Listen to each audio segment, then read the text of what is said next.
സുനിൽകുമാർ സാറിന്റെ I am the best എന്നൊക്കെയുള്ള ഈ വാക്കുകളൊക്കെ ഞാൻ എഴുതി വെക്കുമായിരുന്നു. എന്തായാലും കുറച്ചാണെങ്കിലും ഞാൻ ബുക്കിൽ ആ നേരം കിട്ടുമ്പോ ഞാൻ ഇങ്ങനെ എഴുതി വെച്ച് അങ്ങനെയൊക്കെ പോകുന്ന ഒരു ഇതായിരുന്നു. ഇപ്പോഴും എന്റെ ഇത്ര നാൾ എഴുതിയ പുസ്തകങ്ങൾ ഞാൻ ഇങ്ങനെ എടുത്ത് സൂക്ഷിച്ചു വെച്ചിട്ടുണ്ട് എല്ലാ കാര്യങ്ങളും. അപ്പൊ അതിന്ന് നമ്മള് ശരിക്കും വിജയിക്കണം എന്നുള്ളൊരു തോന്നല് എന്റെ ഞാനപ്പോ സാറ് എന്നോട് പറഞ്ഞ് ചേച്ചി എഴുതി വെക്ക, എന്തായാലും ചേച്ചി ഇത്ര നാൾ അവിടെ ആത്മാർത്ഥതയോടുകൂടി ജോലി ചെയ്തിട്ട് ചേച്ചിക്ക് എന്താ കിട്ടിയേക്കണേന്ന് വെച്ചു. അപ്പൊ ശരിയാണ്, ഞാൻ ചിന്തിച്ചത് അപ്പോഴാണ്. ശരിയാണ്, ഞാൻ വലിയ എല്ലാ കാര്യങ്ങളും കൃത്യമായിട്ട് പോകും, ജോലി ചെയ്യും. പക്ഷെ എനിക്ക് നല്ലൊരു വരുമാനത്തിലെത്താനോ എന്റെ ഒരു സ്വപ്നങ്ങൾ സാക്ഷാത്കരിക്കാനോ എനിക്ക് സാധിച്ചിട്ടില്ല. ഏറ്റവും വലുത് എനിക്ക് നല്ലൊരു ജോലിയായിരുന്നു, പക്ഷെ അത് കിട്ടിയില്ല. പക്ഷെ ഇപ്പൊ ഈ ഓപ്പർച്യൂണിറ്റി എനിക്ക് മനസ്സിലായി, അതിനേക്കാളും കൂടുതൽ വരുമാനം നേടാനും അതുപോലെ തന്നെ മറ്റുള്ളവർക്ക് ഒരു ജോലി കൊടുക്കാൻ എനിക്ക് സാധിക്കും. എനിക്ക് അവിടെ ഇരുന്നും കൊണ്ട് എനിക്കല്ലേ ജോലി ചെയ്യാൻ പറ്റുള്ളൂ, വേറെ ഒരാൾക്ക് എന്തെങ്കിലും ചെയ്യാൻ പറ്റില്ല. പക്ഷെ ഇതിൽ കൂടെ വന്ന് ധാരാളം കുടുംബങ്ങളിൽ ആരോഗ്യ സമ്പത്ത് എത്തിക്കാനായിട്ട് എനിക്ക് സാധിക്കും എന്ന് എനിക്ക് മനസ്സിലായി.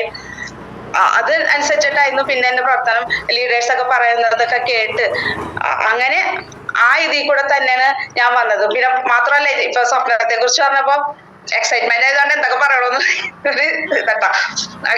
അപ്പൊ ഞാൻ സ്വപ്നത്തെ കുറിച്ച് പറഞ്ഞപ്പോ ഞാൻ 31/3/2025 ഒരു 50,000 രൂപ നേടിക്കൊണ്ട് സ്റ്റാർ ഡയറക്ടർ പദവിയിലെത്തുകയും ബാങ്കിൽ നിന്ന് ജോലി നിർത്തുകയും നിന്ന് എഴുതി വെച്ചു.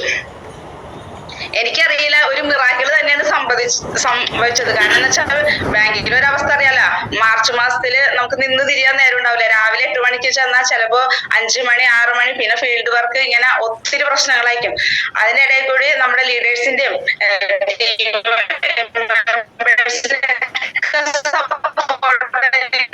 എന്നാലും ഞാൻ അവിടെ നിന്നുകൊണ്ട് പ്ലാനൊക്കെ പറയും. വരുന്നവരോടൊക്കെ കുറച്ചേരെങ്കിലുമൊക്കെ ഞാൻ സംസാരിക്കും. ഗോൾഡിൽ നിന്ന് ഡയമണ്ടിലോട്ടായിരുന്നു ഞാൻ ചാടിയത് ശരിക്കും പറഞ്ഞാല്.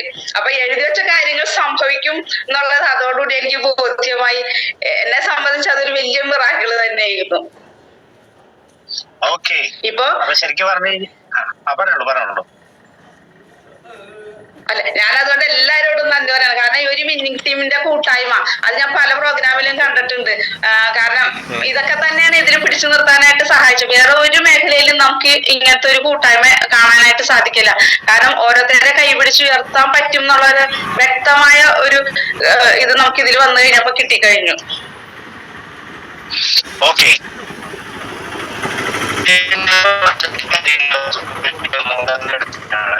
ഒരു സാധാരണക്കാരിയാണ്